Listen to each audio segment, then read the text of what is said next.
Halo sahabat cerdas, Assalamualaikum warahmatullahi wabarakatuh.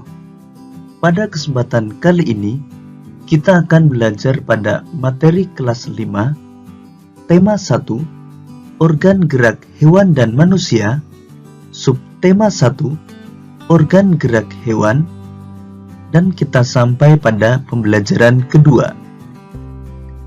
Sudah siapkah kalian belajar hari ini? Ayo kita lanjutkan pembelajaran kita. Edo semakin menyukai kelinci. Selain bulunya lebat, gerakannya juga lincah. Sayur kesukaan Edo juga sama dengan makanan kelinci, yaitu wortel. Sekarang, ayo kita coba amati gambar cerita berikut ini. Pak Rudi mengajak Edo ke kandang kelinci miliknya. Kandangnya sangat luas, kelincinya banyak sekali. Pak Rudi dan Edo memberi makan kelinci. Mereka memberikan wortel. Kelinci sangat suka makan wortel.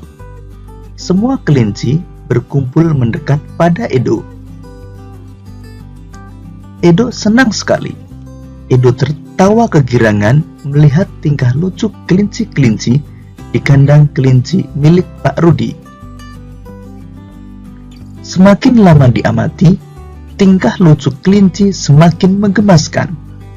Edo pun ikut berlarian mengejar kelinci. Sesekali, Edo menirukan gerakan lucu kelinci, melompat, berlari, dan berdiri dengan dua kaki.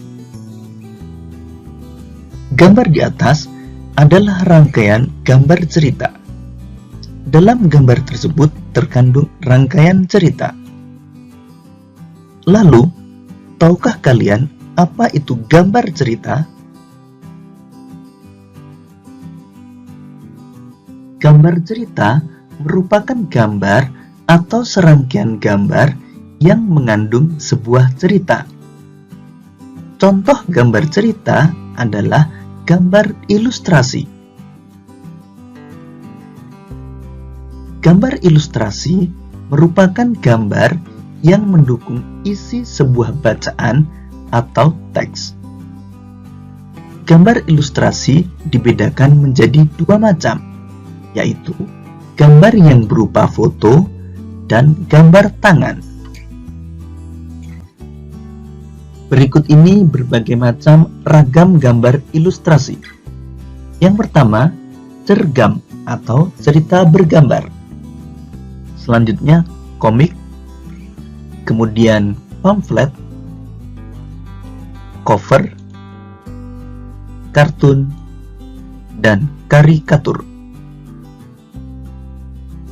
Cergam atau cerita bergambar merupakan suatu seni yang menggunakan gambar-gambar tidak bergerak yang disusun sedemikian rupa sehingga membentuk rangkaian cerita. Inti dari cergam adalah narasinya, sedangkan gambar hanya sebagai ilustrasi pelengkap. Komik merupakan gambar berurutan yang membentuk alur cerita. Terdapat teks cerita yang singkat dan ringkas, disampaikan lewat percakapan, dan biasanya bersifat lucu dan menghibur. Pamflet merupakan selebaran berupa tulisan yang dapat disertai dengan gambar maupun tidak disertai dengan gambar. Pamflet bertujuan untuk menyampaikan pesan atau informasi kepada pembaca. Cover merupakan kulit atau sampul pada buku atau majalah. Gambar cover memuat atau mewakili isi buku, sehingga terlihat menarik. Kartun merupakan gambar lucu yang mewakili suatu tokoh karakter, peristiwa, atau kejadian tertentu.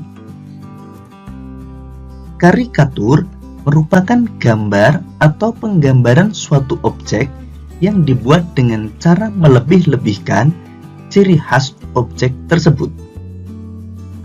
Pada karikatur tidak membentuk jalinan cerita.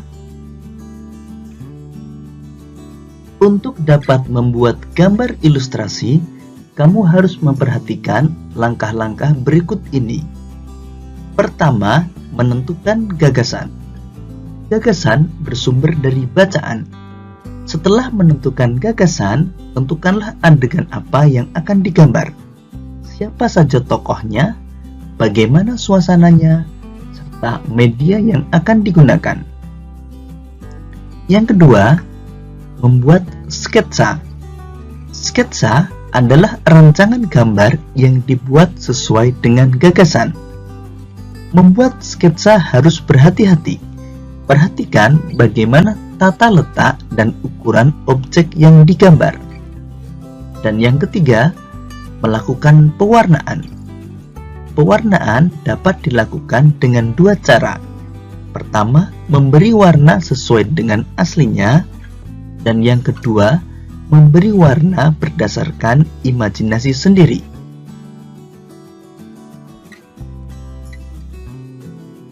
Media gambar yang dapat kamu gunakan terdiri dari dua macam, yaitu media alas gambar dan media pewarna. Media alas gambar yang dapat kamu gunakan berupa kanvas, kain, kertas, kaca, maupun komputer. Sedangkan media pewarna dapat berupa pensil warna maupun cat air. Setelah mengetahui langkah-langkah membuat gambar ilustrasi dan media gambar yang digunakan, kamu mulai dapat membuat karya gambar ilustrasi. Namun kita lanjutkan dahulu pembelajaran kita. Kita akan mengenal organ gerak hewan beserta fungsinya. Pertama, kelinci. Organ gerak kelinci adalah kaki. Fungsi utama kaki pada kelinci adalah untuk bergerak. Kelinci bergerak dengan cara melompat menggunakan kaki. Kaki belakang kelinci lebih kuat dan panjang daripada kaki depannya.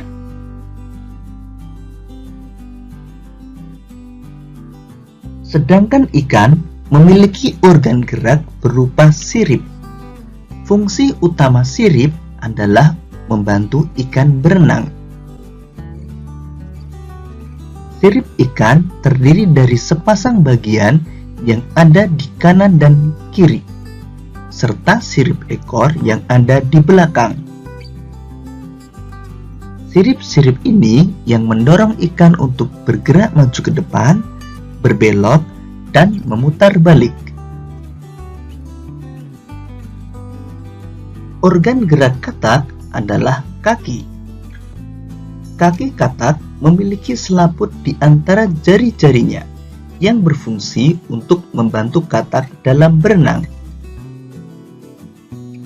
Otot kaki belakang pada katak sangat kuat, sehingga katak dapat melakukan gerakan melompat dengan jarak yang jauh dan cepat.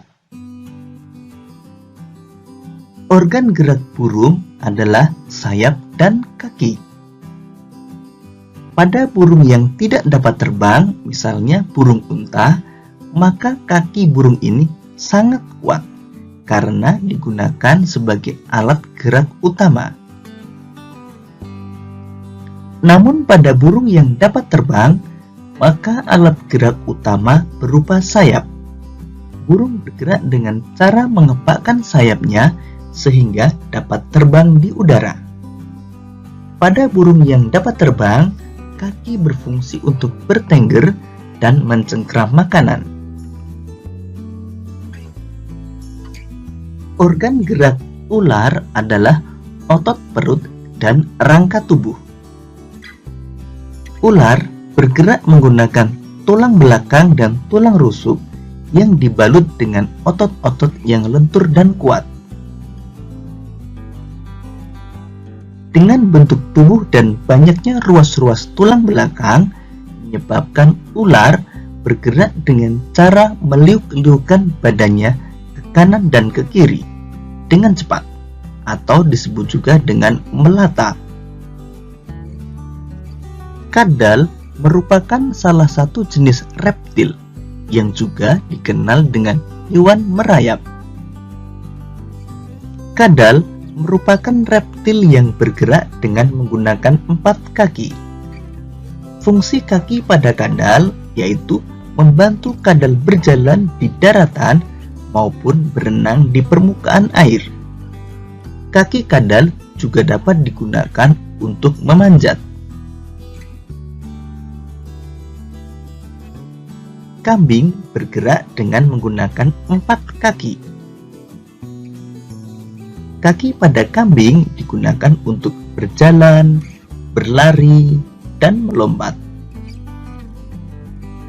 Demikian tadi sahabat cerdas pembelajaran kita pada tema 1, subtema 1, dan pembelajaran kedua.